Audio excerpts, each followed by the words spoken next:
Abner sometimes, and sometimes I am stuck at home for the quarantine because there's a virus going around.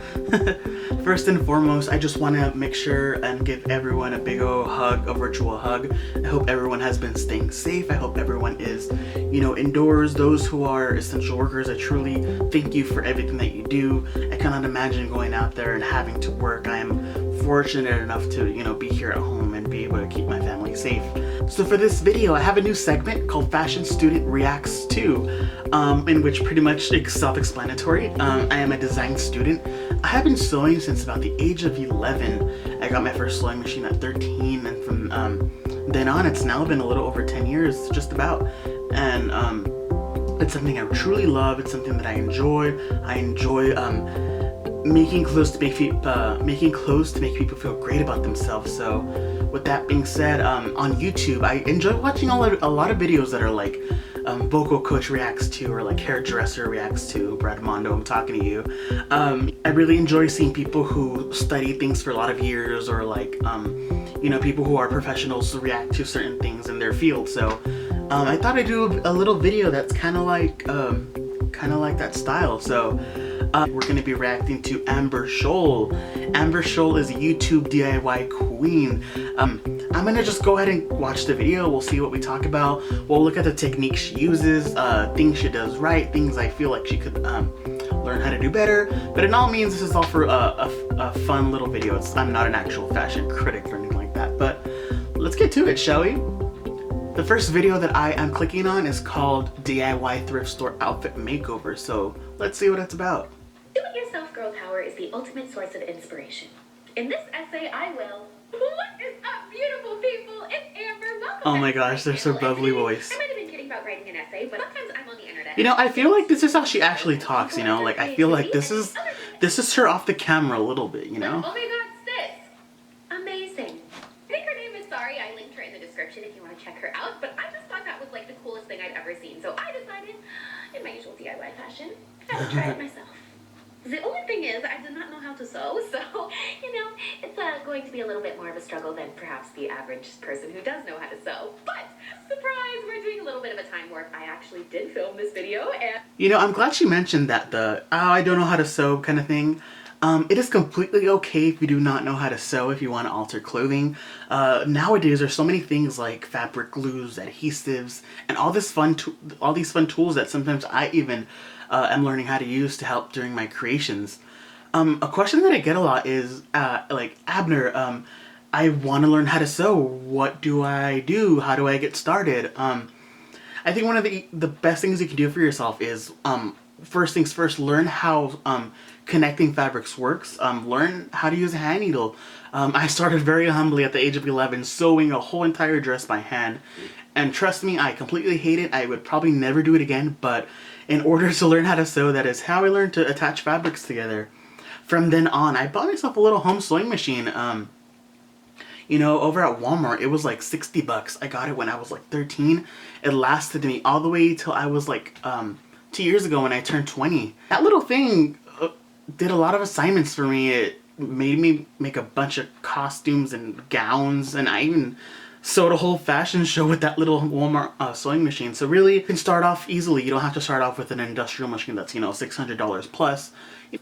But anyway, that was a little how to get started into sewing in a nutshell. Let's get back to Amber Scholl, shall we?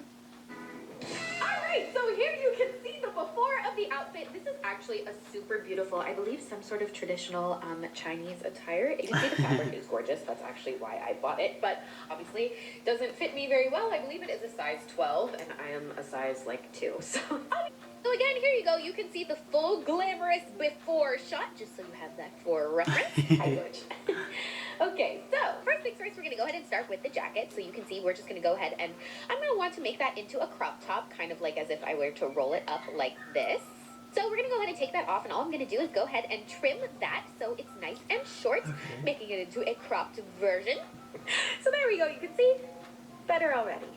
By the way, yes, I am. Something that I noticed right now when she cut it, something that I see a lot of people do, I believe it's called thrift flip, when you go to a thrift store and you flip it into a new outfit, is a lot of cropping. Now, something that a lot of people do when cropping is they just go for it where they feel like it's going to, stop. The thing when you do that though is you leave a lot of what's called raw edges in that top, which means there's a lot of fraying and a lot of stuff that comes out that undoes the woven threads in the fabric. I have a little fabric piece here just in case you wanted to see. So for example, let's see if that focuses. This would be an example of like, come on, focus, no? A raw edge, these little guys. So I see a lot of ladies and gents when they crop stuff, they leave that, and that's all that fraying is coming out. So what you're going to want to do if you crop something is you definitely want to leave at least an inch under what you want it to be. If you're a beginner, I would recommend even doing like 2 inches longer than you'd want to be, because in a perfect world, if you know how to use a sewing machine, you're going to want to hem it, and typically hems are about an inch.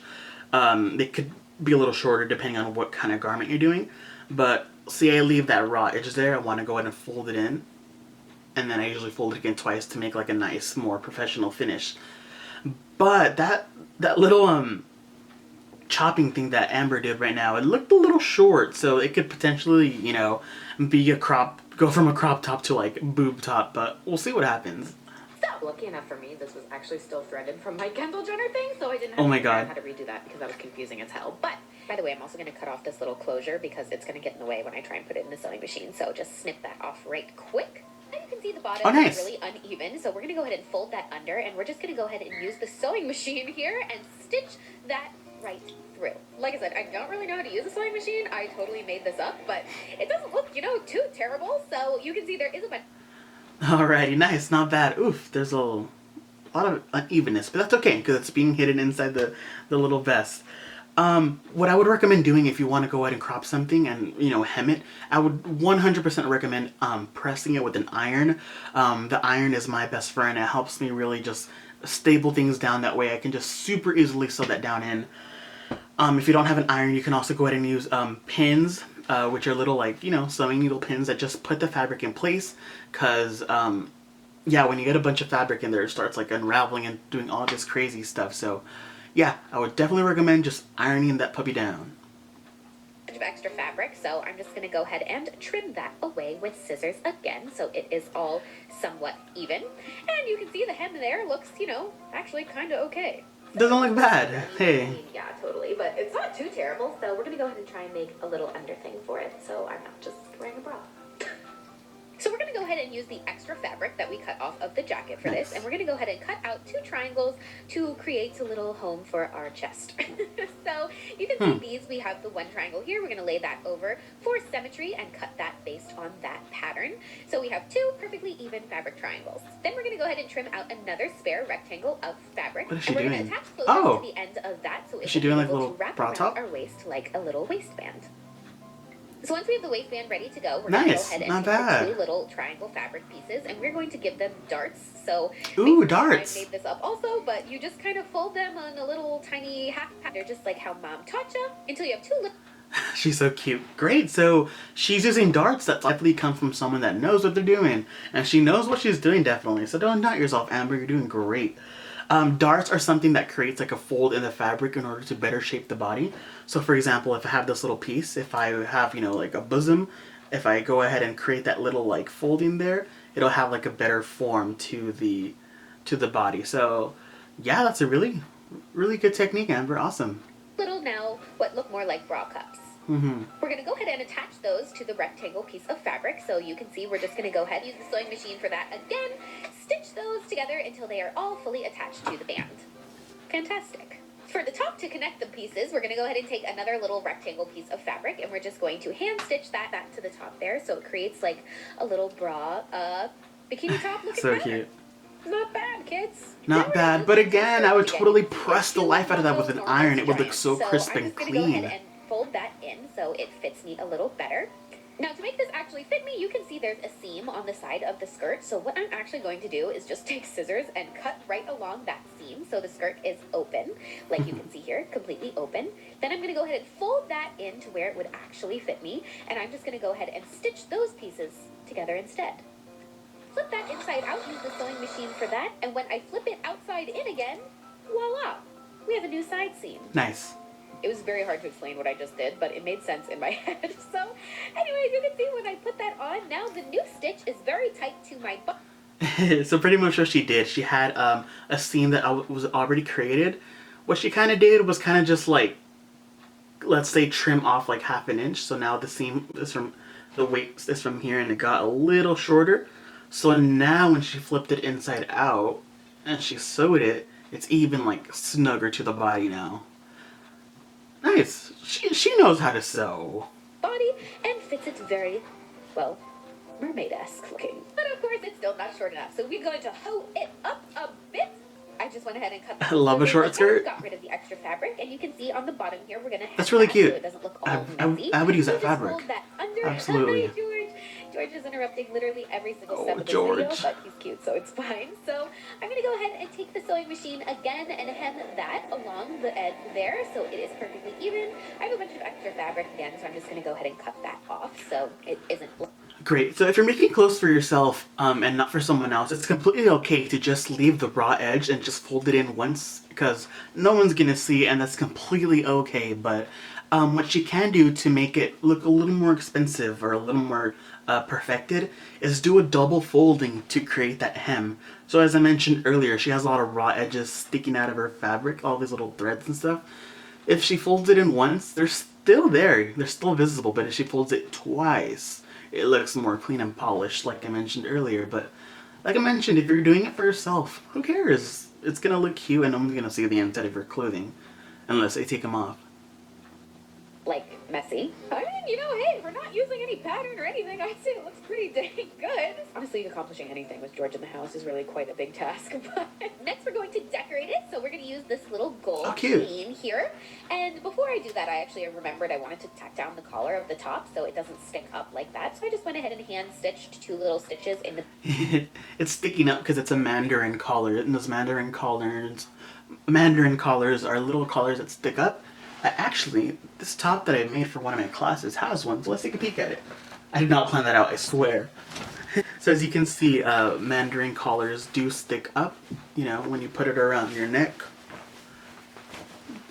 Ooh, they do have a little, like, sticking up quality to it. So she's gonna put that down, so it'll flare out of her neck. So now we're going to go ahead and take the gold chain. I'm going to wrap it around the waist and hook that so it kind of is like a little belt here. Oh, cute. Go ahead and stick it onto the collar as well, and a little tiny bit around the center of the bralette. She mentioned she stitched it by hand. Absolutely, I would. See, ta-da! It's sitting here on the floor. Look at that little fit. Honestly, like. As I was saying previously, she mentioned that she stitched all the jewelry by hand. Absolutely, I would totally do it by hand. It is very rare where I would put jewelry or any kind of like embellishment through my machine, because I fear that it's going to break the needle or something. So absolutely, if you want to add a little jewelry, a little pin, a little something to your clothing, 90% of the time I would recommend you just hand sew it. Really cool. So, moment of truth. Drum roll, please. Ta-da. Oh, baby! Look at that! So you can see this came out even way better than I expected. I cannot honestly believe that I made this. Oh my god. That looks like an outfit from a collection, like a designer collection. Nice. It fits so good now.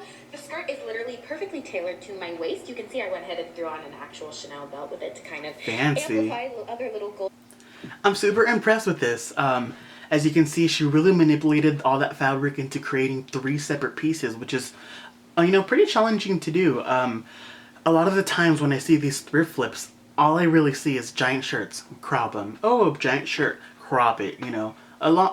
You know, it's a lot of shortening and cropping when you do these thrift flips. But she truly manipulated it. She turned, you know, a top piece to 2 pieces. You know, she really played with the adding embellishments, and I love that.